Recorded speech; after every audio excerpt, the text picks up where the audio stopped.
Actually में आज हम यूपीएससी के मेंस के सिलेबस के रिगार्डिंग आज हम थोड़ा सा स्टडी करेंगे और जानेंगे कि यूनिवर्स की उत्पत्ति कैसे हुई, उसके साथ साथ सौरमंडल की उत्पत्ति कैसे हुई और पृथ्वी की उत्पत्ति के साथ साथ अन्य ग्रहों की उत्पत्ति कैसे हुई।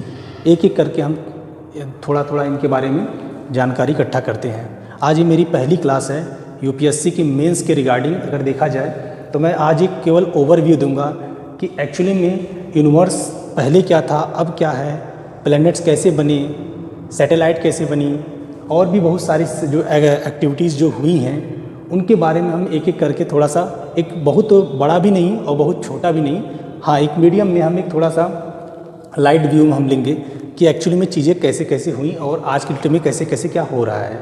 ठीक है, तो यूपीएससी मेंस की जो सिलेबस हैं, यदि आपने मेरे वीडियोज़ वो नहीं देखे हैं, आई होप सो आप सभी को तो पता ही होगा कि यूपीएससी मेंस का सिलेबस क्या होता है, तो आप पता कर लीजिएगा।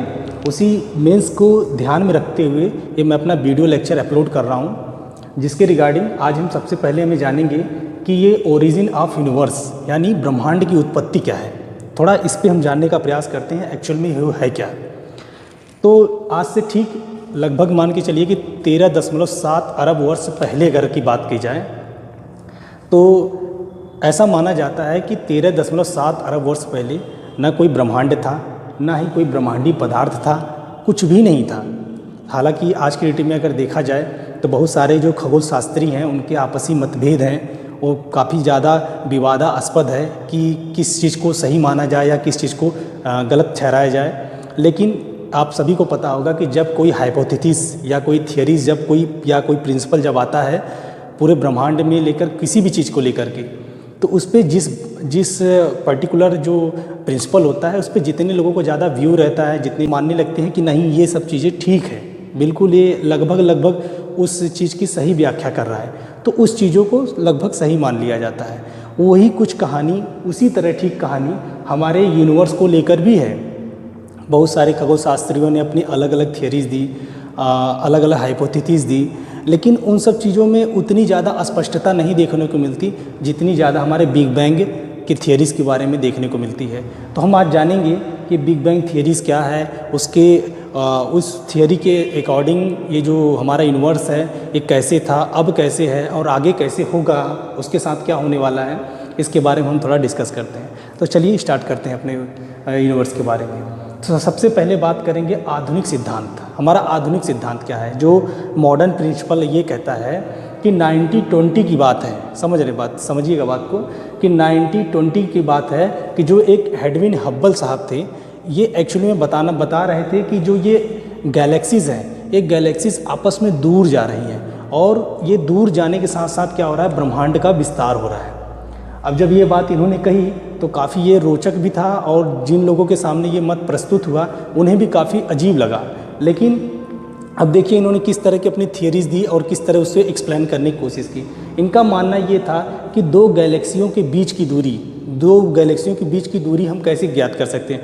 अगर आप लोग को थोड़ा भी अगर आइडिया होगा तो आप लोग जानते होंगे कि रेड शिफ्ट के बारे में। रेड शिफ्ट से ये बात पता लगाई जा सकती है कि दो वस्तुओं के बीच की दूरी घट रही है या बढ़ रही है, इस बात का अंदाज़ा या उस बात को पता लगाया जा सकता है। ठीक है, तो जब बिग बैंग थियरी के बारे में बात करने से पहले मैं थोड़ा सा वही एडविन हब्बल के बारे में बताना चाहूँगा। जब इन्होंने बताया कि एक गैलेक्सी दूसरे गैलेक्सी से दूर जा रही है, तो इसके बदले में जब लोगों ने इनसे पूछा कि एक्चुअल में ऐसा क्यों हो रहा है, तब उन्होंने एक एग्जाम्पल बढ़िया से सेट किया। उन्होंने बताया कि यदि आप एक गुब्बारा ले लीजिए, उस गुब्बारे पे कुछ 2-3 जगह अलग अलग नाम लिख दीजिए या कोई कुछ भी लिख दीजिए, फिर उस गुब्बारे में हवा भरिए। उस गुब्बारे में जब आप हवा भरते हैं तो आप देखने को आपको मिलेगा कि जो आपने 2 अक्षर जो अल्फ़ाबेट लिखे थे, उन 2 अल्फ़ाबेटों के बीच की थोड़ी सी दूरियां बढ़ गई हैं। और आप ये भी देखेंगे कि 2 अल्फ़ाबेट के मध्य दूरियां तो बढ़ ही गई हैं, साथ ही साथ अल्फ़ाबेट के अक्षरों में भी बढ़ोतरी देखने को मिलती है। हालांकि ये थियरी इनकी आंशिक रूप से मान्य है, पूर्णतः रूप से इन्हें मान्यता इस बात को नहीं मिल पाई है। ठीक है, तो ये जो ओरिजिन ऑफ यूनिवर्स है ये काफ़ी ज़्यादा कंट्रोवर्शियल रहा है। लेकिन एक जर्मन के एक जो खगोल शास्त्री थे, या वो एक्चुअली में देखा जाए तो चर्च के एक पादरी थे, तो उनका मानना ये था, और उन्होंने जो थियरी दी अपनी बिग बैंग थियरी, उस थियरी उनकी काफ़ी ज़्यादा फेमस हुई, काफ़ी ज़्यादा लोगों ने उसको पसंद किया। और वो उनकी जो थियरी है बिग बैंग थियरी, वो काफ़ी ज़्यादा स्पष्ट करती है ब्रह्मांड की उत्पत्ति, सौरमंडल की उत्पत्ति, साथ ही साथ ग्रह और अन्य ग्रहों की उत्पत्ति की एकदम सही और सटीक व्याख्या करती है। इसलिए इस बिग बैंग थियरी को ज़्यादा मान्यता मिली है। तो चलिए जानते हैं कि बिग बैंग थियरी क्या है। तो अकॉर्डिंग टू जॉर्ज लेमेंटियर के द्वारा, उनका नाम है जॉर्ज लेमेंटियर, उनके अकॉर्डिंग अगर बात की जाए तो लगभग 13.7 अरब वर्ष पहले ना ही कोई ब्रह्मांड था, ना ही कोई ब्रह्मांडी पदार्थ था, ये कुछ भी नहीं था। तो सवाल ये आता है कि आखिर जब कुछ नहीं था तो था क्या? तो इनके अकॉर्डिंग, इनके थियरी के अकॉर्डिंग ये बात कही गई है कि उस समय 13.7 अरब वर्ष पहले ब्रह्मांड नहीं था, और जब ब्रह्मांड ही नहीं था तो ब्रह्मांड में जितने भी फैले हुए जो ब्रह्मांडी पदार्थ हैं, जो मैटर्स है, वो कुछ भी नहीं था। तो उन्होंने बताया कि जितना भी ब्रह्मांडी पदार्थ था वो सब कुछ क्या है, एक एकल बिंदु के रूप में था। आप यहाँ ये फिगर आप देख सकते हैं जो एकांकी परमाणु के बारे में दिखाया गया है। एक्चुअली इसे सिंगुलरिटी, ग्रेविटेशनल सिंगुलरिटी के नाम से भी इसको जानते हैं। तो आप ये देखेंगे कि जो ये फिगर जो बना हुआ है, ये एक्चुअली में क्या है, हमारे बिग बैंग थियरी को शो करता है, बिग बैंग थियरी को बताता है। ये देखिए जो आपको दिख रहा है ना, ये जो आप देख पा रहे हैं, एक्चुअली में क्या है, ये ब्रह्मांड की उत्पत्ति से ठीक पहले की बात है। अभी ये विस्फोट हुआ है, लेकिन अभी मैं जैसा मान लीजिए कि अभी विस्फोट नहीं हुआ है। तो सारा जितना भी ब्रह्मांडी पदार्थ है वो सब कुछ क्या है, एक बिंदु पे आके ठहर गया है। उसी बिंदु को एकांकी परमाणु के नाम से जानते हैं। उस वक्त क्या हुआ कि जब ये पूरा ब्रह्मांडी पदार्थ एक बिंदु पे ठहर गया था, तो उस बिंदु पे जो ब्रह्मांडी पदार्थ इतना ज़्यादा था, उस वक्त जो उसकी डेंसिटी थी, उसका जो मास था और उसका जो टेम्परेचर था वो बिल्कुल इनफाइनाइट था, बिल्कुल अनंत था बिल्कुल। और उसके वॉल्यूम की अगर बात कर ली जाए, यानी उसका आयतन जो था वो बिल्कुल सूक्ष्म आकार का हो चुका था। अब इतना ज़्यादा सोचिए, ज़रा अंदाज़ा लगाइए कि जितना बड़ा ब्रह्मांड आप आज के डेट में देख रहे हो, जितने बड़े बड़े ब्रह्मांडी पदार्थ आपको नज़र आ रहा है, आप सोचिए ज़रा किसी चीज़ को अगर इसे चारों तरफ से प्रेशराइज करके अगर उसे एक छोटे से बिंदु पे लाके रख दिया जाए तो उसका डेंसिटी तो ऑटोमेटिक बढ़ जाएगा ना, टेम्परेचर भी बढ़ेगा, प्रेशर भी बढ़ेगा। तो इसी वजह से क्या हुआ, यहाँ पे इतना ज़्यादा तापमान और जो उसका मास था इतना ज़्यादा था कि ये एक्चुअली में रुक नहीं पाया, और यहाँ पे कुछ कारण से इसमें विस्फोट होता है। जैसे अंदर इसके विस्फोट हुआ, इसके विस्फोट के 1.43 सेकेंड, मैं यहाँ लिख देता हूँ, यानी विस्फोट के 1.43 सेकेंड, सिर्फ 1.43 सेकेंड नहीं लगा ये इसका विस्फोट होना और ब्रह्मांड का विस्तार होना। केवल 1.43 सेकेंड में सब कुछ हो गया, ब्रह्मांड का विस्तार हो गया। और 1.343 सेकेंड के बाद ही ब्रह्मांडी पदार्थ पूरे ब्रह्मांड में फैल गए। फिर ठीक 3 मिनट के बाद आप देखेंगे, आफ्टर 3 मिनट के बाद हमारे पूरे ब्रह्मांड का पहला परमाणु जो था वो विकसित हुआ। 3 मिनट के बाद, समझिएगा बात को, जब परमाणु विस्फोट होता है तो 3 मिनट के बाद पहला परमाणु बन जाता है।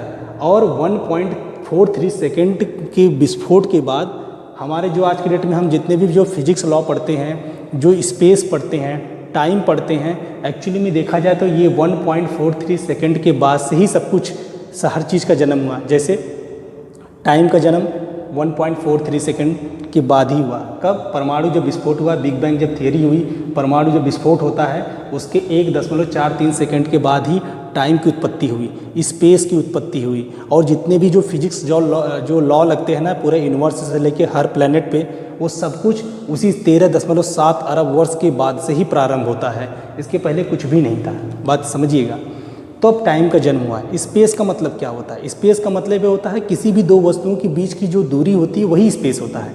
देखिएगा यहाँ पे थोड़ा सा इस फिगर को समझने का प्रयास करिएगा कि यहाँ परमाणु विस्फोट होता है और देखिएगा ये धीरे धीरे क्या हो, ब्रह्मांड एक्सपैंड कर रहा है। जो हमारा यूनिवर्स है वो एकदम एक्सपैंड कर रहा है, आप देख पा रहे होंगे, देखिए। और ये जो बनाया है मैंने ना, एक्चुअली में ये गैलेक्सीज़ हैं, आप समझिएगा इस चीज़ को।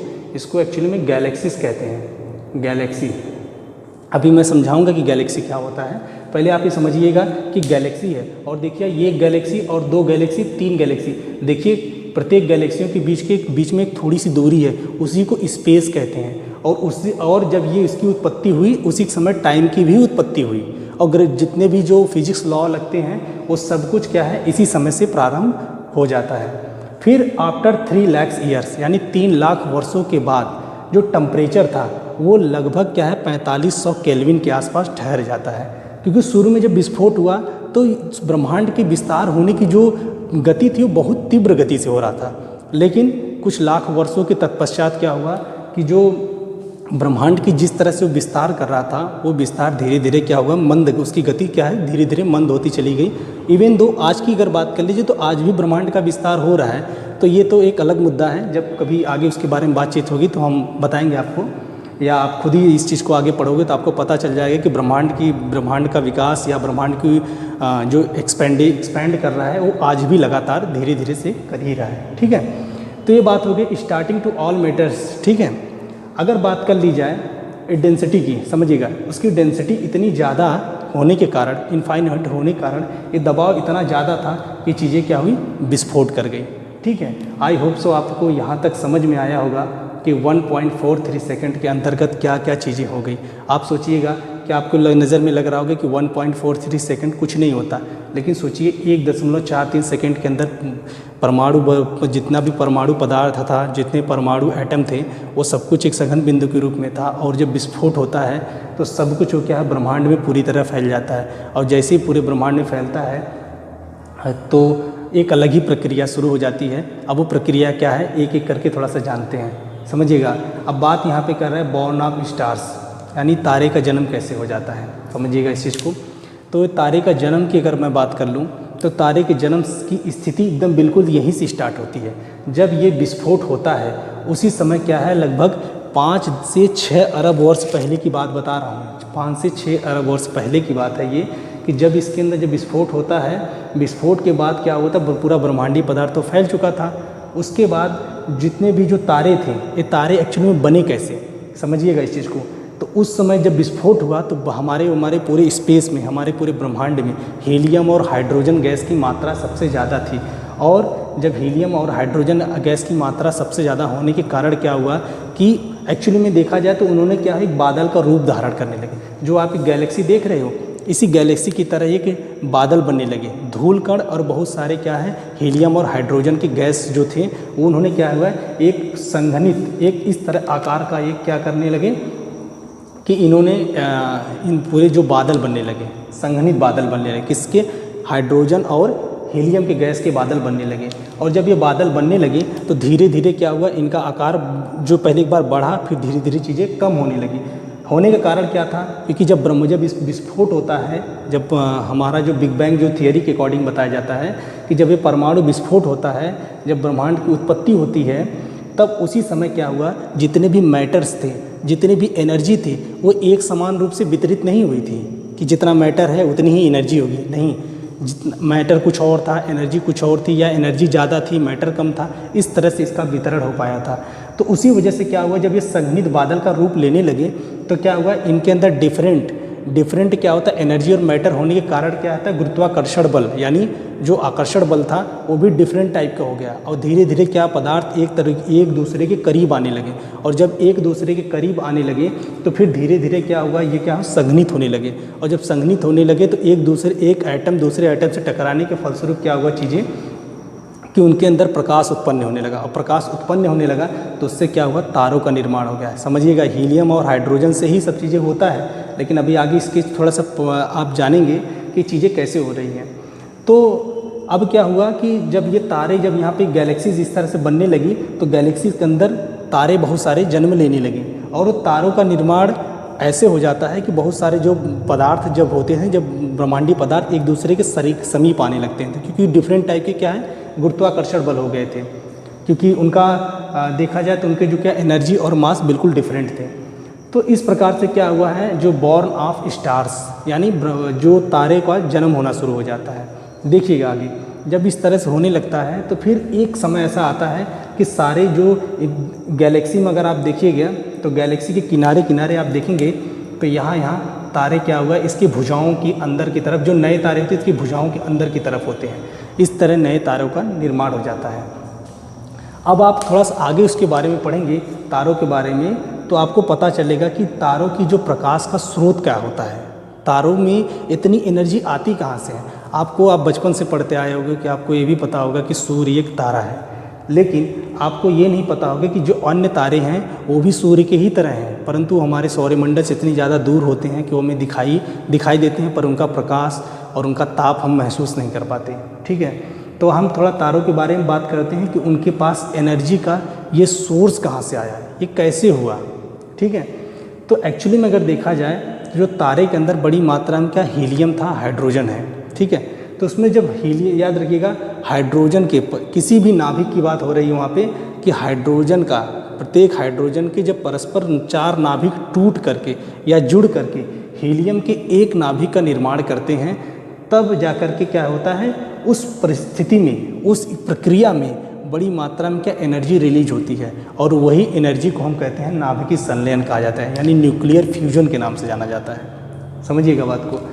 इसमें अगर मैं कहूँ यहाँ पे हाइड्रोजन है, इसके 4 नाभिक टूट करके हीलियम के एक नाभिक का निर्माण करते हैं, तो इस प्रक्रिया में, इस पूरे प्रक्रिया में अपार मात्रा में क्या होता है, ऊर्जा निर्मुक्त होती है। उसी अवस्था को क्या कहा जाता है, न्यूक्लियर फ्यूजन या नाभिकीय संलयन कहा जाता है। तभी तो आप शुरू से जब हाई स्कूल या इंटर में पढ़ते आएंगे तो आपको ये बात पता चली होगी कि सूर्य के या किसी तारे की ऊर्जा का जो स्रोत होता है वो नाभिकीय संलयन होता है ना। आपने एक पढ़ा होगा, नाभिकीय विखंडन भी पढ़ा होगा, न्यूक्लियर फ्यूजन पढ़ा होगा, लेकिन वो एक अलग प्रक्रिया है। ठीक है, तो यहाँ पे जो परमाणु, जो हमारे यहाँ हमारे देश में या अन्य किसी देश में जो परमाणु बम बनाए जाते हैं, एक्चुअली में वो नाभिकीय विखंडन पे आधारित होते हैं। हाइड्रोजन जो बम होता है वो हमारा क्या होता है, नाभिकीय संलयन पर आधारित है। लेकिन चूंकि अभी उसके बारे पे तो देखिए किस तरह से काम चल रहा है, लोग अलग अलग तरीके से काम कर रहे हैं, खैर वो हमारा मैटर नहीं है। हम बात करेंगे तारों की ऊर्जा के बारे में।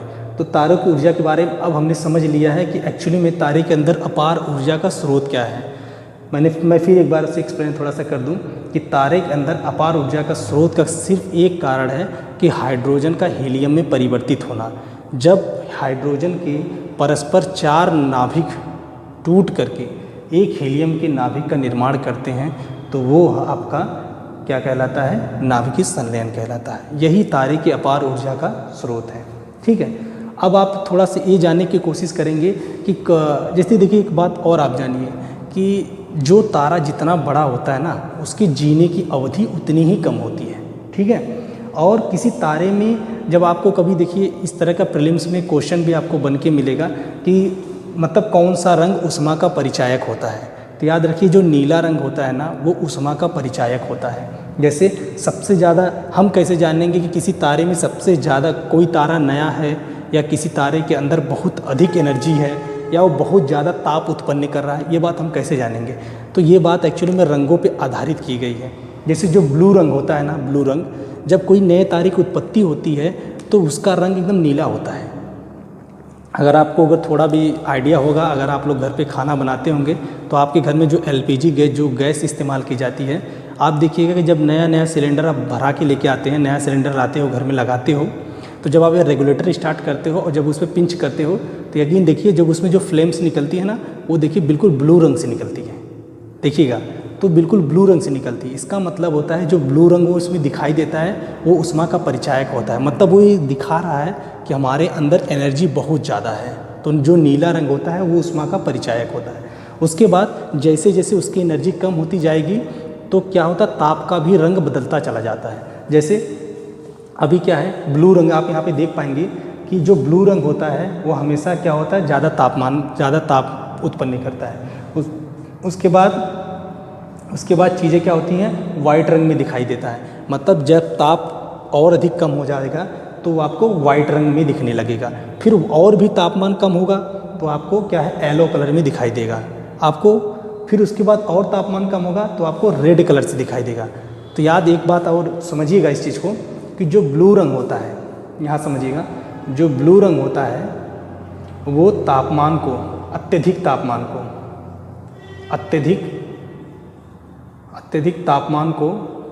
को शो करता है। और जो रेड कलर होता है, जो रेड होता है वो अत्यधिक कम ताप को दिखाता है। ठीक है, इस एक्चुअली में ये चीज़ है। तो जब रेड अवस्था में आ जाता है, देखो मैंने कहा ना जब किसी तारे का जन्म होता है तो वो ब्लू रंग में दिखाई देता है।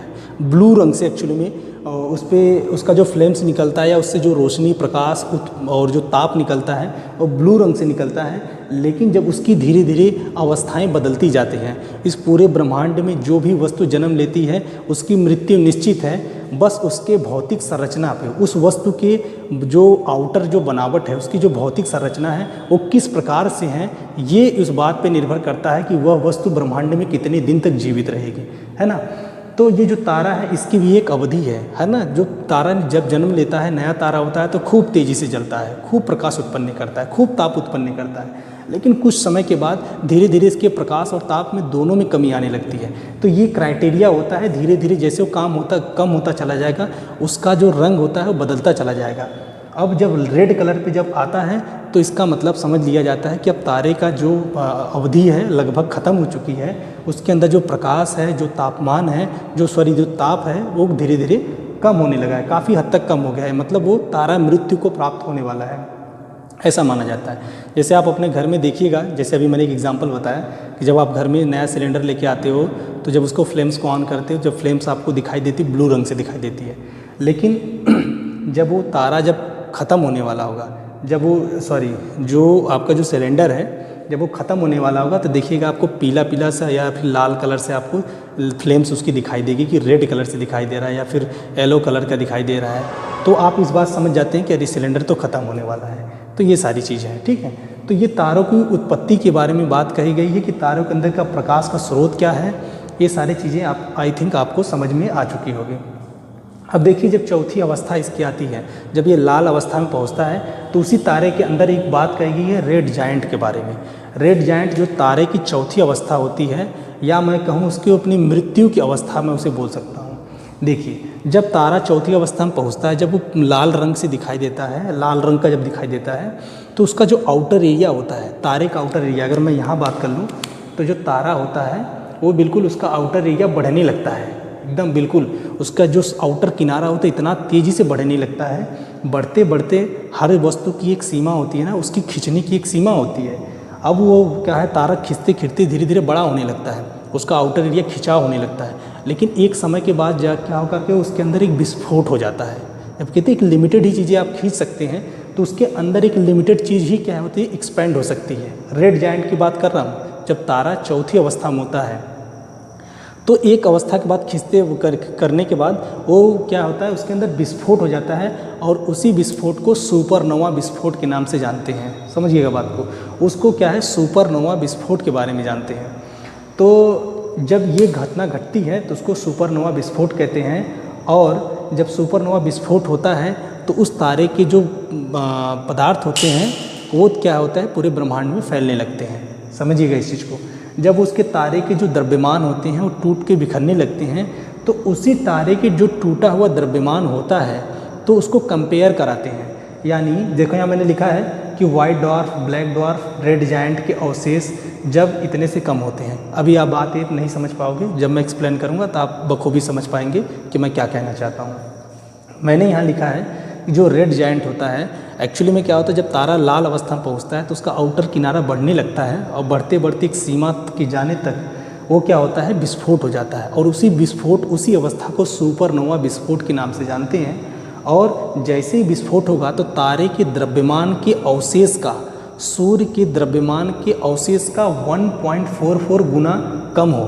किसकी, यानी जो तारे का जो द्रव्यमान टूटा है वो सूर्य के द्रव्यमान की 1.44 गुना से जब कम होता है तब उस स्थिति में वाइट ड्वार्फ का निर्माण हो जाता है, जिसे हिंदी में कहते हैं श्वेत बामन कहा जाता है। ठीक है, तो श्वेत बामन का निर्माण हो जाता है।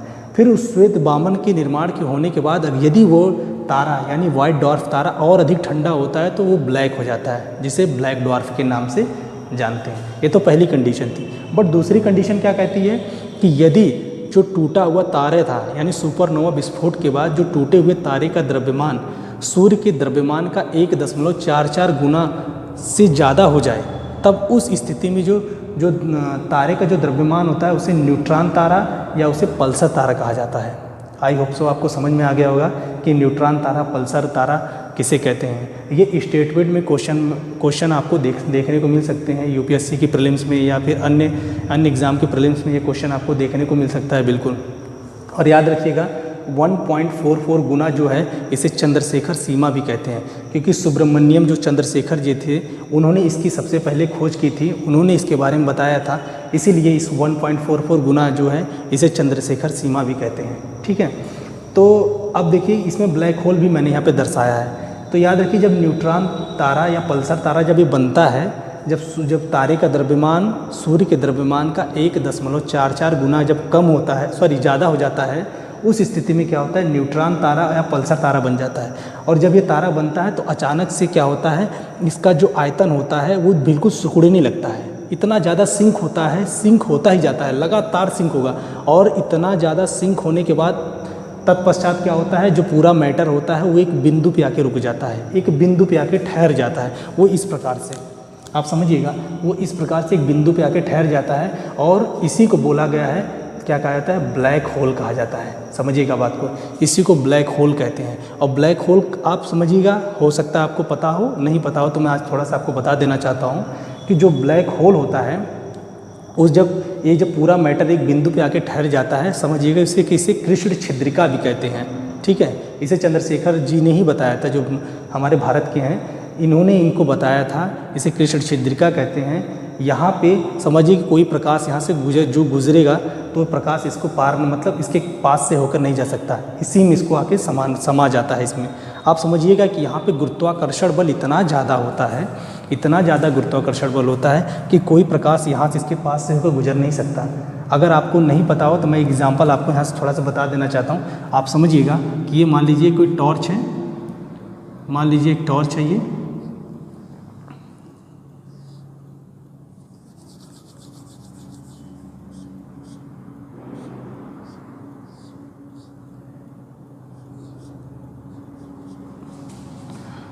और मान लीजिए एक दीवार है ये, मान लीजिए एक दीवार है ये।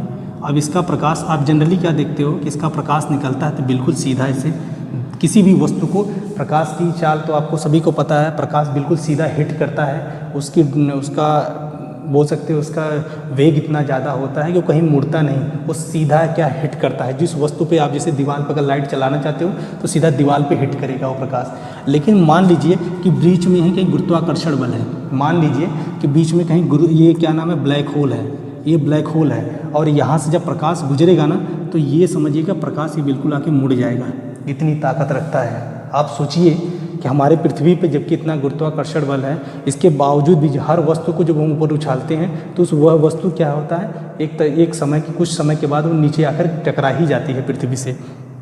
पर सोचिए कि यहाँ पे ब्लैक होल में इतनी ताकत होती है कि वो किसी भी वस्तु को अपने तरफ तो खींच ही लेता है। सोचिए प्रकाश जैसी ताकतवर चीज़ों को भी अपनी तरफ खींच लेता है। आप इस बात से अंदाज़ा लगा सकते हो कि ब्लैक होल में कितनी ज़्यादा शक्ति होती है और कि हर वस्तु को अपनी तरफ आकर्षित करने का, अपने अंदर खींचने की उसके अंदर कितनी ज़्यादा क्षमता होती है। तो आई होप सो आपको पता चल गया होगा कि तारा क्या है, तारे की उत्पत्ति क्या है और उसके अंदर एनर्जी का कारण क्या होता है ना। तो ये बात आपको पता चल गई है। देखिए मैंने गैलेक्सी आपको अभी इसलिए नहीं बताया क्योंकि जब आप एक तारों के बारे में जब जान जाएंगे तो उसके बाद क्या है, आप गैलेक्सीज को भी बहुत अच्छे तरीके से समझ पाएंगे। ठीक है, तो आइए आप थोड़ा सा जानते हैं कि गैलेक्सी क्या होता है। देखिए जब हमारे ब्रह्मांड में जब ये विस्फोट हुआ, कितना 13.7 अरब वर्ष पहले की बात बता रहा हूँ, जब ये विस्फोट होता है पूरा ब्रह्मांडीय पदार्थ पूरे ब्रह्मांड में फैल जाता है, उसी समय क्या हुआ, गैसेस जो हीलियम और हाइड्रोजन के जो गैस थे वो इकट्ठा हुए, उससे क्या हुआ, संघनित बादल बने। और जब वो बादल बने तो धीरे धीरे क्या हुआ, उसमें जो धूल कण थे, जो छोटे छोटे जो ठोस पदार्थ थे, वो धीरे धीरे गुरुत्वाकर्षण बल से क्या हुए, आकर्षित होने लगे। और जब आकर्षित होने लगे तो धीरे धीरे क्या है, बादल का एक रूप लेने लगे। समझिएगा बात, ये अभी एक अलग प्रक्रिया है। उसी में क्या होता है, आप देखेंगे गैलेक्सी को आप ध्यान से देखोगे, अगर आपने कभी गैलेक्सीज को थोड़ा देखा हो या उसके बारे में स्टडीज़ की होगी तो आपको गैलेक्सी कुछ इस तरह से दिखाई दे रही होगी। गैलेक्सी इस तरह से दिखाई देती है और वो बिल्कुल एंटी क्लॉकवाइज उसकी देखिएगा आप 3 भुजाएं आपको देखने को मिलेगी, बिल्कुल इस तरह से आपको देखने को मिलेंगी, बिल्कुल ऐसे। तो इसमें क्या है, ये जो एक गैलेक्सी होती है ना, इसके गैलेक्सी का मतलब आप समझिएगा, जैसे आप लोगों ने नाम भी सुना होगा कि गैलेक्सी, सैमसंग गैलेक्सी के नाम के बारे में जानते होंगे। तो शायद आपको गैलेक्सी के बारे में ना पता हो तो मैं आपको बता दूं कि जो सैमसंग गैलेक्सी तो सॉरी, तो सैमसंग के बारे में मैं बताना नहीं चाहता, मैं गैलेक्सी के बारे में बताना चाहता हूँ। गैलेक्सी में एक्चुअली एक गैलेक्सी बराबर होता है, मैं इसको अगर मिटा के यहाँ पे बता दूँ, one galaxy is equal to लगभग मैं बात कर रहा हूँ 100 अरब तारे की, 100 अरब तारे की मैं बात कर रहा हूँ। एक गैलेक्सी जो होती है उसके अंदर 100 अरब तारे होते हैं और इसी 100 अरब गैलेक्सियाँ हमारे ब्रह्मांड में हैं। ऐसा मैं नहीं कह रहा हूँ, ऐसा बड़े बड़े खगोल शास्त्री जिन्होंने इस बात को सत्यापन की पुष्टि की है, ये मैं उनके अकॉर्डिंग बता रहा हूँ। मैं ऐसा भी कुछ नहीं जो मैं अपने मन से बता रहा हूँ, ये सब कुछ किताबों में सब कुछ हर चीज़ पे अवेलेबल है, बस मैं उन्हीं चीज़ों को आपको बताने का प्रयास कर रहा हूँ। तो ये गैलेक्सी है, तो ऐसी 100 अरब गैलेक्सियाँ हैं। अब आप इस चित्र को बखूबी समझ पाएंगे। देखिए यहाँ विस्फोट हुआ, अब देखिए ये स्पेस है, समझिएगा ये ब्रह्मांड का देखिए विस्तार हो रहा है, देख रहे हैं यहाँ पे छोटा ब्रह्मांड, फिर उससे बड़ा ब्रह्मांड, फिर उससे बड़ा ब्रह्मांड, फिर निरंतर देखिए इसकी ये शाखा बढ़ती चली जा रही है, इसका ये बढ़ता हुआ चला जा रहा है। तो उस स्थिति में क्या है, देखिए यहाँ पे दो गैलेक्सी के बीच की दूरी भी आपको देखने को मिलेगी। तो ऐसी 100 अरब गैलेक्सियाँ हैं। अब हम जिस गैलेक्सी में हम रहते हैं उस गैलेक्सी का नाम है मंदाकिनी, या उसको आकाशगंगा कहते हैं, या उसको मिल्की वे के भी नाम से भी जानते हैं। यानी उसको किस नाम से जानते हैं, उसको मिल्की वे, उसको आकाशगंगा, उसको मंदाकिनी के नाम से भी जानते हैं। ये हमारी आकाशगंगा गैलेक्सी है जिसके अंदर हमारा सौरमंडल है, उस सौरमंडल के अंदर हमारी पृथ्वी है, जिस पृथ्वी पे हम सभी मनुष्य निवास करते हैं। ठीक है, तो ये हो गई आपकी गैलेक्सी। तो गैलेक्सी में अब आप समझिएगा कि गैलेक्सी जो होती है, मैं जैसा कि मैं बता चुका हूँ कि गैलेक्सी में 100 अरब तारे होते हैं, ऐसे 100 अरब गैलेक्सी हमारे ब्रह्मांड में विद्यमान है या उससे भी ज़्यादा है। ये तो एक कौतूहल का विषय है, ये तो आगे जानेंगे या इसके बारे में और शोध होगा तो और कुछ न कुछ तो पता ही चलेगा ही। तो फिलहाल तभी हमारे करंट डेटा में यही सब सारी चीज़ें हैं जो आप देख रहे हैं यहाँ पे। ठीक है, तो एक गैलेक्सी हो गई। अब जब गैलेक्सी की जब निर्माण हो गया तो उस गैलेक्सी के अंदर धीरे धीरे क्या हुआ है कि बहुत सारे तारे तो हैं ही उसके अंदर, और उन्हीं तारों में से एक है सूर्य। ठीक है, उन्हीं तारों में से एक सूर्य है। अब उन्हीं सूर्य के बारे में हम थोड़ा सा अध्ययन करेंगे और सूर्य से कैसे सौरमंडल है इसके बारे में हम देखते हैं। आई होप सो ये आप सभी को सब क्लियर हो गया होगा। अब देखिए कि सौरमंडल की उत्पत्ति कैसे हो जाती है। तो सौरमंडल की अगर उत्पत्ति की बात कर ली जाए तो सौरमंडल की उत्पत्ति एक्चुअली में नेबुला, समझिए नेबुला का हिंदी जो शाब्दिक अर्थ होता है उसका मतलब होता है बादल से।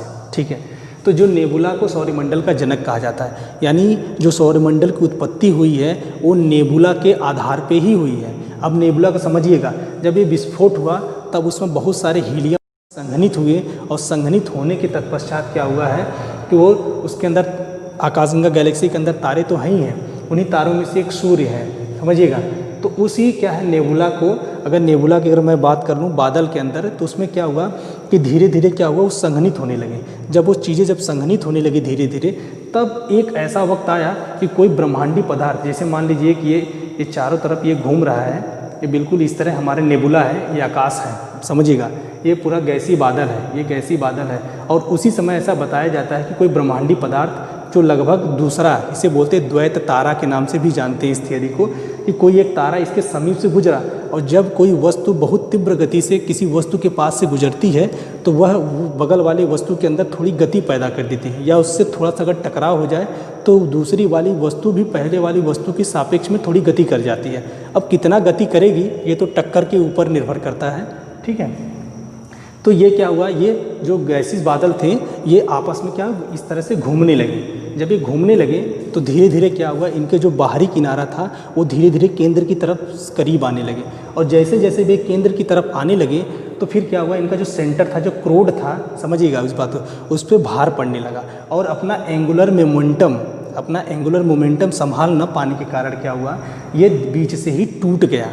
और जैसे ही ये बीच से टूटा उसके बाद क्या हुआ, केंद्र से, याद रखिएगा, इसके केंद्र से सूर्य का निर्माण हो गया, इसके केंद्र से, और बाकी अन्य ग्रहों से, बाकी और अन्य हिस्सों से अन्य ग्रहों की उत्पत्ति हो गई।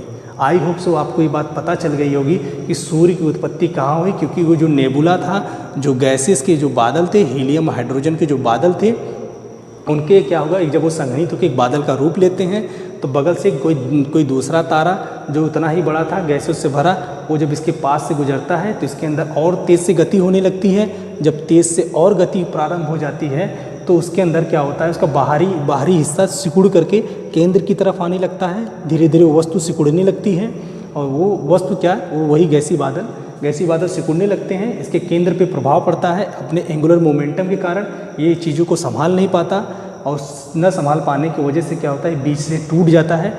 केंद्र वाले हिस्से से सूर्य का निर्माण होता है, अन्य वाले हिस्सों से क्या हुआ है, अन्य ग्रहों की उत्पत्ति हो गई। आई होप सो अब आपको क्लियर हो गया होगा कि सूर्य की उत्पत्ति कैसे हुई। और यहाँ बताया गया है कि जो सूर्य की उत्पत्ति है, सौरमंडल की उत्पत्ति है 5 से लेकर 5.6 अरब वर्ष पहले, और प्लैनेट की बात कर ली जाए तो 4.6 से लेकर 4.56 अरब वर्ष पहले क्या हुआ, प्लैनेट्स की उत्पत्ति हुई है। ठीक है, तो आई होप सो अब आपको क्लियर हो गया कि सूर्य की उत्पत्ति कैसे हुई।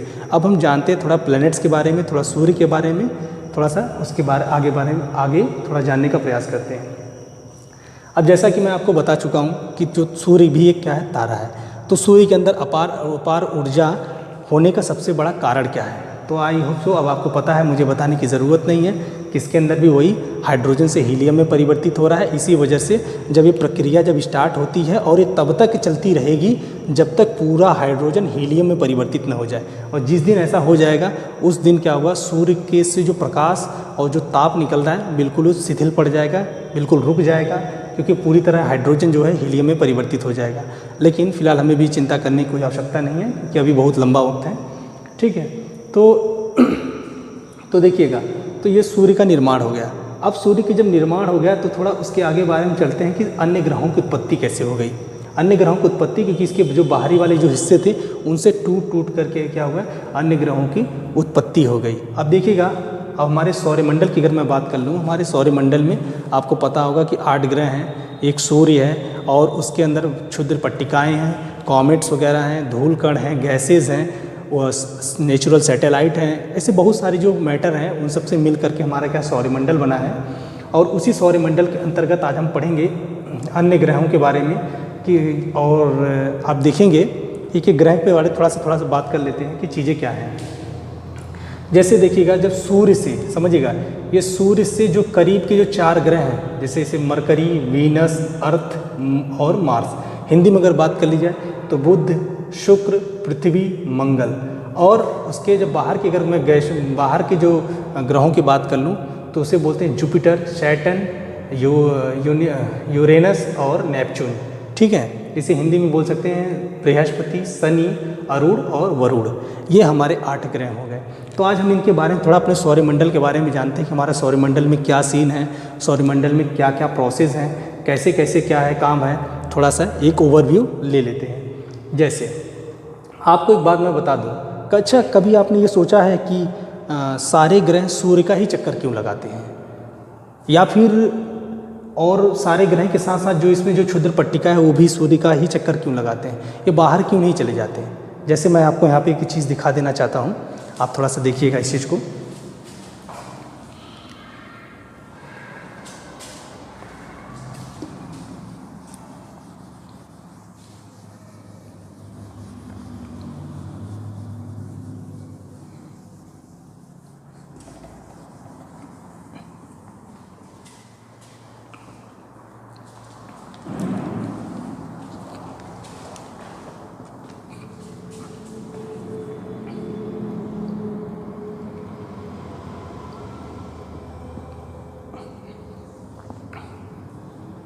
समझिएगा, ये सूर्य है और ये मान लीजिए जैसे बहुत सारे ग्रह हैं, यहाँ पे स्पेस नहीं है, मैं बना के दिखा नहीं सकता, परंतु आप देख सकते हैं कि मान लीजिए सूर्य है, ये बाकी ऐसे अन्य ग्रह हैं, तो ये अपने ही ऑर्बिट में सूर्य के चारों तरफ ही क्यों चक्कर लगाते हैं, ये निकल करके इसके ऑर्बिट में क्यों नहीं चले जाते, या ये निकल के ब्रह्मांड में कहीं और तैर क्यों नहीं जाते, क्यों और जगह निकल नहीं जाते।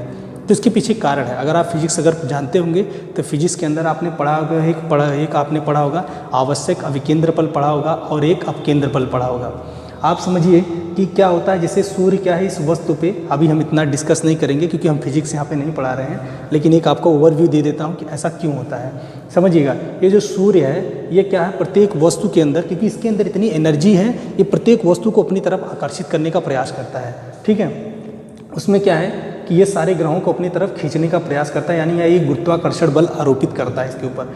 लेकिन पृथ्वी क्या है, घूर्णन गति करती है। पृथ्वी के साथ साथ अन्य ग्रह क्या है, अपने एक्सिस पे रोटेट करते हैं, यानी उनके पास एक स्वयं की गति है जिसे घूर्णन गति कहते हैं, या उसे परिभ्रमण गति कहते हैं, या उसे दैनिक गति कहते हैं, अनेक गतियों के नाम से उसको जानते हैं।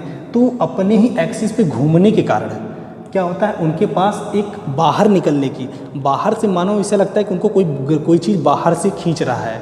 इसी वजह से ये अपने आप को संतुलित कर पाते हैं। जो बाहर की तरफ खींचता है उसे एक्चुअली बोलता है सेंट्रीफ्यूगल फोर्स कहा जाता है, जिसे आप लोग जानते होंगे, उसे अपकेंद्री बल कहते हैं। और सेंट्रीपेटल जो फोर्स होता है, जिसे आवश्यक अभिकेंद्र बल कहा जाता है, वो वस्तु को यानी पृथ्वी या अन्य ग्रहों को अपनी तरफ, सूर्य अपनी तरफ उनको खींचता है। तो ये जो दोनों फोर्स होते हैं वो बिल्कुल बैलेंस होते हैं। याद रखिएगा, जिस दिन या तो इसका आकर्षण बल ज़्यादा हो जाएगा तो पृथ्वी क्या है, सूर्य के अंदर समा जाएगी, या जिस दिन ये फोर्स आउटर यानी अपकेंद्री बल ज़्यादा हो जाएगा तो ये क्या अपने ऑर्बिट से निकल करके पूरे ब्रह्मांड में कहीं भी तैर जाएगी। ये बस मैंने कॉजेज़ बताए कि ऐसा क्यों होता है, सारे ग्रह सूर्य के ही चक्कर क्यों लगाते हैं। ये आई होप सो आपको बात पता चल गई होगी। तो आइए चलिए अब हम जानते हैं कि थोड़ा सा अपने सौरमंडल के बारे में। ठीक है, तो सौरमंडल के बारे में जैसे मैंने 8 ग्रह हमारे, तो आप ये जानिए। अब देखिए पूरे ग्रहों की बात बता रहा हूँ। जब सौरमंडल की जब उत्पत्ति हुई, जब मैंने बताया जब वो नेबुला के अंदर जब विस्फोट हुआ, जब वो गैसीय बादल से विस्फोट हुआ, उसके केंद्र से, उसके क्रोड से सूर्य की उत्पत्ति हुई। बाकी अन्य चीज़ों से क्या हुआ, आपके 8 ग्रहों की उत्पत्ति हो गई। शुरू में क्या हुआ, ये अब इतनी एनर्जी थी, इन्होंने क्या टूटने के तत्पश्चात क्या हुआ, ये उन्हीं अपने ऑर्बिट में सूर्य का चक्कर लगाने लगे और धीरे धीरे चक्कर सब लोग लगाने लगे।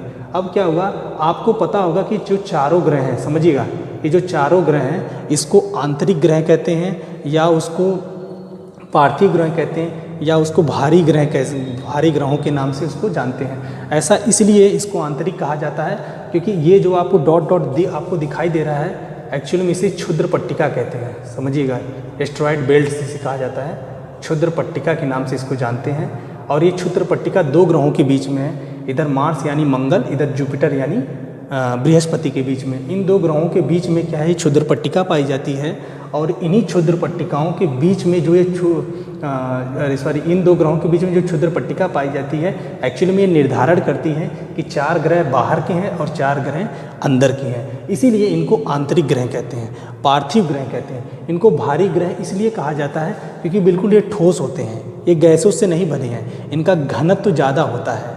इसी वजह से इनको क्या पार्थिव ग्रह या भारी ग्रह के नाम से जानते हैं। अब याद रखिए कि जो क्षुद्र पट्टिका से जो बाहर के जो 4 ग्रह हैं, इनको जोवियन ग्रह कहते हैं। जोवियन ग्रह इसलिए कहा जाता है क्योंकि ये जुपिटर की जैसे बाकी अन्य ग्रह हैं ना, ये जुपिटर की तरह हैं, गैसेस से बने हुए हैं। इसीलिए इनको जोवियन ग्रह, इनको बाह्य ग्रह और इनके गैसीय ग्रह के नाम से भी जानते हैं। इसको गैसीय ग्रह इसलिए, इस पर भी बात करेंगे कि इसको गैसीय ग्रह क्यों कहते हैं। आप समझिएगा कि जब वो नेबुला, जब वो बादल जब ये क्रोड से टूट के जब सूर्य का निर्माण हो गया, उसी समय क्या होता, सूर्य से बहुत बड़ी मात्रा में क्या होता है, सौर ज्वालाएं, आंधियाँ निकल रही थी।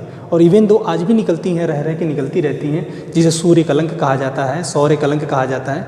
वो जब चैप्टर में पढ़ाऊँगा तो मैं आपको बताऊँगा कि सौर्य कलंक क्या होता है। तो जो सूर्य रहता है, तो इससे क्या होता है, बड़ी मात्रा में क्या है, सौर ज्वालाएँ, आंधियाँ निकलती थी। इतनी ज़्यादा आंधियाँ निकली तो इनके ऊपर भी क्या है, बहुत सारे गैसेस थे। जो अन्य जो 4 ग्रह हैं, जिन्हें पार्थिव ग्रह या आंतरिक ग्रह कहते हैं। अब बताइए, सूर्य के नज़दीक यही चारों ग्रह हैं, तो आप बताइए कि एक्चुअली में क्या है, जब सूर्य का प्रकाश की जो ज्वालाएं, आंधियाँ निकलेंगी तो इन चारों गैसेस के ऊपर क्या हुआ कि यहाँ पे जो गैसेस रुक पाएंगे क्या, बिल्कुल नहीं रुक पाएंगे। कारण ये है कि जितनी मात्रा में जब ये गैसेस जब इसके ऊपर एक वायुमंडल की परत की तरह बना के रखेंगे चारों ग्रहों पे, तो यहाँ पे जो सूर्य के प्रकाश या उसके सौर ज्वालाएं, आंधियाँ निकलेंगी, ये सबसे 4 नज़दीक के ग्रह हैं, इनके गैस बिल्कुल रुक नहीं पाएंगे। कारण ये है क्योंकि सौर ज्वालाएं, आंधियाँ इनको रुकने नहीं दे रही हैं। इनके ऊपर का जो वायुमंडल है, जिस पे हीलियम, हाइड्रोजन गैस की बड़ी मात्रा में पड़ी हुई है, उनको बिल्कुल हटा देंगे। और इसके गैस हट जाने के कारण क्या हुआ कि इनकी आकृति जो है वो बिल्कुल छोटी रह गई। और जब इनकी आकृति छोटी हो गई, इसलिए इनका गुरुत्वाकर्षण बल भी बहुत कम हो गया, जिस वजह से ये गैस को अपने ऊपर बांध नहीं पाए। ये जो ग्रह हैं, ये अपने गैसेस को अपने ऊपर बांध नहीं पाए। अब बताइए, ये देखिए 4 ग्रह आपको जो दिखाई दे रहा है, जिसे जोवियन ग्रह कहते हैं, इन्हें आउटर ग्रह कहते हैं। क्यों कहते हैं आप समझिएगा, इनको गैसीय ग्रह कहते क्यों है, ये कारण आप जान लीजिए।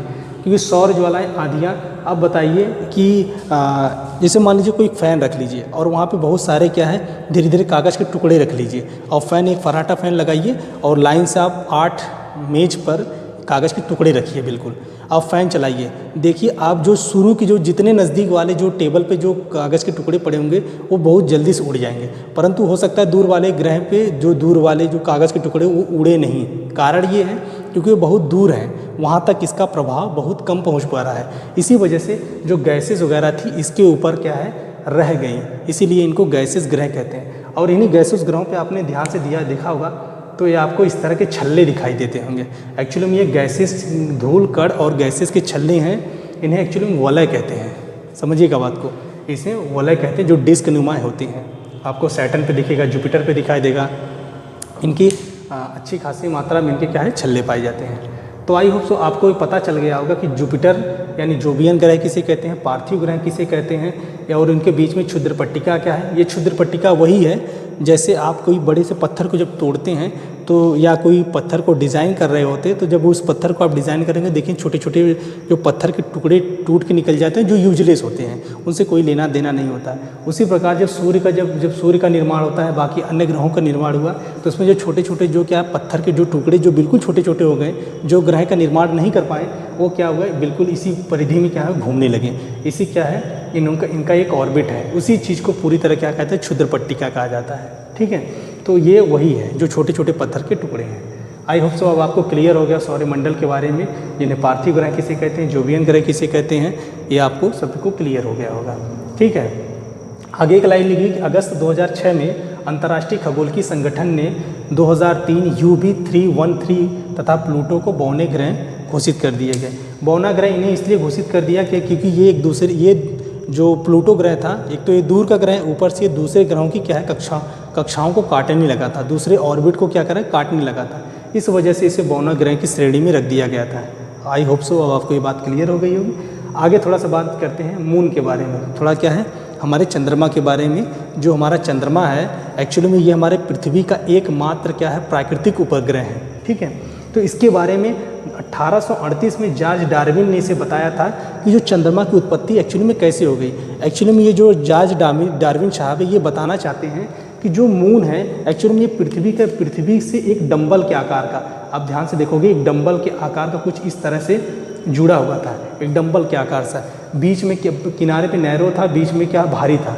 तो उनके अकॉर्डिंग टू जॉर्ज डार्विन इन्होंने बताया कि पृथ्वी और चंद्रमा एकदम एक डंबल के आकार थे। और ये क्या हुआ, एक घटना के पश्चात क्या हुआ कि ये जो डंबल के आकार था ये टूट करके निकल गया और ये चंद्रमा का ही एक रूप धारण कर लिया, जो हमारे पृथ्वी के चारों तरफ घूमने लगा। और जिस जगह से टूटा था एक्चुअली में इसको, उस जगह पे प्रशांत महासागर में आप लोगों ने जानते होंगे, उसे मेरियाना गर्त कहते हैं। वहाँ पे पूरे विश्व का सबसे गहरा महासागर उसे बोला जाता है, मेरियाना गर्त को, जिसकी गहराई शायद 11,033 मीटर के आसपास है। हो सकता है कहीं 11,022 मीटर हो, कहीं 11,030 मीटर हो। तो आई होप सो कहीं अलग अलग वेरिएशन डेटा को देखने को मिलता रहता है, लेकिन आप मान चलिए 11,033 मीटर जो है वो बिल्कुल फैक्चुअल डेटा है। तो वो इतना गहरा है ऐसा उन्होंने बताया, लेकिन इस बात की सही पुष्टि नहीं हो पाई। ज़्यादातर जो साइंटिस्ट है वो बिग स्प्लैट को ज़्यादा मान्यता देते हैं, जैसे बिग बैंग थियरी को ज़्यादा मान्यता मिली, क्योंकि वो पृथ्वी के साथ साथ अन्य ग्रह और सौरमंडल, गैलेक्सीज और ब्रह्मांड के बिल्कुल सही उत्पत्ति की एकदम सही सटीक व्याख्या करता है। इस वजह से बिग बैंग थियरी को क्या हुआ, उसको ज़्यादा सपोर्ट मिला या उस चीज़ को ज़्यादा मान्यता मिली, क्योंकि बिल्कुल सही व्याख्या करता है। उसी प्रकार से ज़्यादातर जो अदर साइंटिस्ट थे वो बिग स्प्लैट को ज़्यादा मान्यता देते हैं। इसका मतलब ये था, इनको अकॉर्डिंग जो साइंटिस्ट हैं उनके अकॉर्डिंग उन्होंने बताया कि जो मार्स यानी मंगल ग्रह से 1 से 3-4 गुना, 1 गुना या 3-4 गुना बड़ा जो एक ग्रह टाइप का था, वो पृथ्वी से आके टकराया। और पृथ्वी से टकराने के बाद क्या हुआ, पृथ्वी का कुछ हिस्सा वो जो टूट के अलग हुआ, वही चंद्रमा का रूप ले लिया और वो पृथ्वी के ही कक्षा में क्या है, ऑर्बिट करने लगा। इसी वजह से क्या है, उस चंद्रमा का निर्माण हो गया। ये ऐसा थियरीज में से लिखा गया है। ठीक है, तो मून का ओरिजिन अगर मैं बात करूँ तो 4.44 अरब वर्ष पहले इसकी उत्पत्ति हुई थी। मतलब ये जो घटना हुई है, जो बिग स्प्लैट, ये 4.44 अरब वर्ष पहले हुई थी। ठीक है, तो ये बात हो गई आपके बारे में, मून के बारे में कि मून क्या है। मून पृथ्वी के चारों तरफ जो चक्कर लगाता है। ठीक है, तो आज एक हल्का ओवरव्यू मैं दे रहा हूँ। हो सकता है मेरा लेक्चर थोड़ा सा लंबा हो जाए, तो आप प्लीज़ पेशेंस बना के रखिएगा। आई होप सो आपको बहुत कुछ नया जानने को मिलेगा, बिल्कुल एकदम नए तरीके से। तो पांचवा हमारा जो टॉपिक है, इसे ओरिजिन ऑफ अर्थ, यानी पृथ्वी की उत्पत्ति की अगर मैं बात कर लूँ, तो पृथ्वी की जो उत्पत्ति हुई है वो लगभग मान के चलिए कि 4.6 अरब वर्ष पहले, अरब वर्ष पहले इसकी उत्पत्ति हुई थी। तो याद रखिए, पृथ्वी की जो उत्पत्ति हुई, शुरू में ये पृथ्वी हमारी बिल्कुल ऐसे नहीं थी, बिल्कुल मानव के रहने लायक बिल्कुल थी ही नहीं। क्योंकि जब पृथ्वी की उत्पत्ति हुई तो पृथ्वी उसमें क्या, ठोस तरल अवस्था में थी, जिसे बोलते हैं सॉलिड लिक्विड स्टेट में थी। जब ठोस तरल अवस्था में थी तो इस पृथ्वी पर याद रखिए कि जितने भी जो भारी पदार्थ थे, जब ये सॉलिड लिक्विड के फॉर्म में थी, जितने भी भारी पदार्थ थे वो पृथ्वी के अंदर चले गए। जैसे लोहा हो गया, सोना चांदी हो गया, ये पृथ्वी के गर्भ में समा गए। और जो हल्के पदार्थ थे वो पृथ्वी के भूपर्पटी पे आकर के जम गए। इस क्रिया को विभेदन क्रिया कहा जाता है। समझिएगा, जब शुरू में जब पृथ्वी की उत्पत्ति हुई थी तब उस वक्त पृथ्वी क्या है, सॉलिड लिक्विड के फॉर्म में थी। तो विभेदन प्रक्रिया स्टार्ट होगी, जिसके माध्यम से क्या हुआ कि जो भारी पदार्थ थे पृथ्वी के अंदर चले गए और हल्के पदार्थ क्या है, पृथ्वी की भूपर्पटी पे आ गए। आपको पता ही होगा कि पृथ्वी की जो आंतरिक संरचना यानी इंटरनल स्ट्रक्चर की मैं बात कर लूँ, तो अगर आप इंटरनल स्ट्रक्चर देखेंगे तो कुछ मैं ऐसे बात कर लूँ, इसको बोला जाता है, आप सभी को पता होगा, इसको क्रोड कहा जाता है। क्रोड कहा जाता है, इसे बोलते हैं मेंटिल बोला जाता है, और इसके भूपर्पटी कहा जाता है यानी क्रस्ट कहा जाता है। तो पृथ्वी की आप 1 बाय 1 जैसे जैसे आप लेयर को क्रॉस करेंगे, आपको उसके अंदर का घनत्व, तापमान, दाब और जो मटेरियल है, सब कुछ आपको अलग देखने को मिलेगा। पृथ्वी के अंदर जैसे जैसे गहराई में चले जाएंगे, आपको तापमान बहुत तेज़ी से बढ़ता हुआ दिखाई देगा। और जैसे जैसे आप वायुमंडल में जिससे से ऊंचाई की तरफ बढ़ेंगे तो आपको तापमान गिरता हुआ नज़र देखने को मिलेगा। ठीक है, तो ये कुछ प्रक्रिया रही हमारे पृथ्वी की। और यकीन मानिए कि जब पृथ्वी की उत्पत्ति हुई थी तब हमारे जो वायुमंडल, जिसके आज की डेट में जो हमें nitrogen, oxygen, carbon dioxide, argon, neon, helium, इस तरह के जो गैस हमको दिखाई देते हैं ना, एक्चुअली में ये गैस यहाँ पे इतनी ज़्यादा थी नहीं। बड़ी मात्रा में क्या है, हाइड्रोजन और हीलियम था। जब वो हाइड्रोजन और हीलियम बड़ी मात्रा में जब हमारे पृथ्वी पे गैस थी, तो यकीन करिए उस चीज़ को कि पृथ्वी पे जीवन यानी मानव जीवन तो छोड़िए, अन्य जीवों की उत्पत्ति के लिए भी अनुकूल परिस्थितियाँ नहीं थी। तो शुरू में याद रखिए कि ऑक्सीजन पृथ्वी की उत्पत्ति के साथ नहीं आया है। शुरुआत में कुछ ऐसे जीव उत्पन्न हुए या कुछ ऐसे जीव पैदा हुए जो ऑक्सीजन से नहीं चलते थे। उन्होंने ऑक्सीजन को जनरेट किया और उस ऑक्सीजन के बिहाफ पर भी कुछ ऐसे जीवों की उत्पत्ति हुई जो बिल्कुल ऑक्सीजन पे ही चल सकते थे। तो शुरू में मैं कह सकता हूँ, शुरू में क्या, हर जो किताब में जो लिखी हुई बातें हैं बिल्कुल फैक्चुअल बात है कि किसी भी वस्तु, मतलब उस वक्त जो जीव उत्पन्न हुए वो शुरू में उनको ऑक्सीजन की आवश्यकता नहीं थी। ऑक्सीजन उन्होंने जनरेट किया या उन्होंने क्रिएट किया, तब धीरे धीरे क्या ऑक्सीजन की मात्रा हमारे वायुमंडल में बढ़ती चली गई। और जब वायुमंडल में हमारे बढ़ती चली गई तब ऐसे कुछ जीव उत्पन्न हुए जो ऑक्सीजन के ही बिहार पे वो अपनी ज़िंदगी को जी सकते थे और ऑक्सीजन उनके लिए एक प्राणदायक एक घटक के रूप में काम कर रही थी। और सोचिए ऑक्सीजन की मात्रा इतनी ज़्यादा क्यों बढ़ी, नाइट्रोजन की मात्रा इतनी ज़्यादा क्यों बढ़ी, क्योंकि जब पृथ्वी जब उसमें क्या तरल अवस्था में थी, गर्म और ठोस अवस्था में थी, तो उस स्थिति में क्या हुआ कि जब धीरे धीरे यहाँ पे जब बादल संघनित हुए, हल्की हल्की बारिश हुई, फिर बारिश से हो क्या होता है, फिर वहाँ से बहुत सारे गैसेज उत्सर्जित हुए। जो गैसेज उत्सर्जित होने के तत्पश्चात क्या हुआ है कि हमारे वायुमंडल में नाइट्रोजन, ऑक्सीजन और कार्बन डाइऑक्साइड की मात्रा बढ़ने लगी और धीरे धीरे क्या हुआ, हमारी पृथ्वी एक ऐसा ग्रह बन गया जो अपने आप में एक यूनिक ग्रह बन गया। और वह यूनिक ग्रह जब बना तो उस पर क्या ऐसी अवस्थितियाँ या ऐसी परिस्थितियाँ उत्पन्न हुई जो मानव के जीवन के लिए तथा अन्य जीव जंतुओं के जीवन के लिए बहुत ही एक क्या है शानदार परिस्थितियाँ उत्पन्न होगी, ताकि मानव को उस पर अपना जीवन यापन कर सके, या मानव की उत्पत्ति हो गई या फिर अन्य जीव की उत्पत्ति हुई और उससे एक विकास क्रम आगे चलता रहा।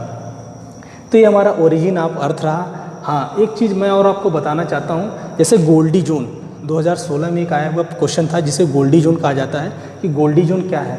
एक्चुअली हमारी जो पृथ्वी है ना, ये गोल्डी जोन में आती है।